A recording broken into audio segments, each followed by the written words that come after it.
Hello, so I'm Cheryl Walkenheim, and thanks for doing this exercise on the Conservation Reserve Program. So I'm going to read a little bit about the Conservation Reserve Program and then a little bit about the exercise. I just want to make sure everybody has the same background on the Conservation Reserve Program. Okay, so the Conservation Reserve Program is a voluntary long-term land diversion program administered by the Farm Service Agency of the USDA. In this program, farmers idle from production their environmentally sensitive lands for conservation use in exchange for monetary composition and technical assistance. To be eligible for a contract under general sign-up, land must have been planted or considered planted to an agricultural commodity 4 of the 6 crop years from 1996 to 2001. An environmental benefits index is used to rank bids for acceptance into the program, with maximum annual rental rate determined based on local land rental rates and soil productivity.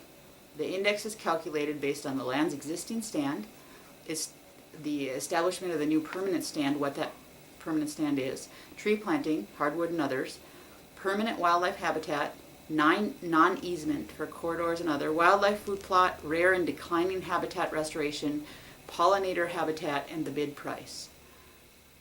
Specified as a 10-year contract, an annual payment of farmer bid price no more than the maximum set by the FSA, and cost sharing up to 50% for stand establishment.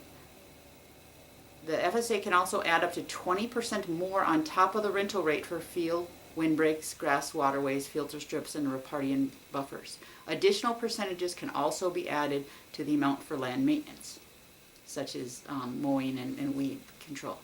Generally, there's no haying and grazing on CRP acres for most conservation practices.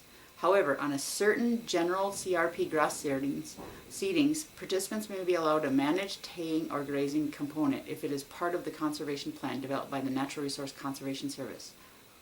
Haying or grazing is to be done either April 1st to May 14th or from August 2nd to September 3rd, missing the nesting season. On any specific acreage, haying and grazing can only be done once every 30 years during the duration of the contract.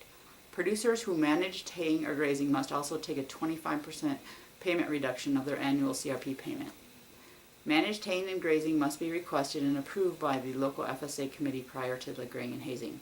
If a participant fails to carry out any terms and conditions of their CRP contract, they may be required to refund with interest all payments received under the contract. So that's a little background on the CRP contract. Essentially, it's a 10-year contract.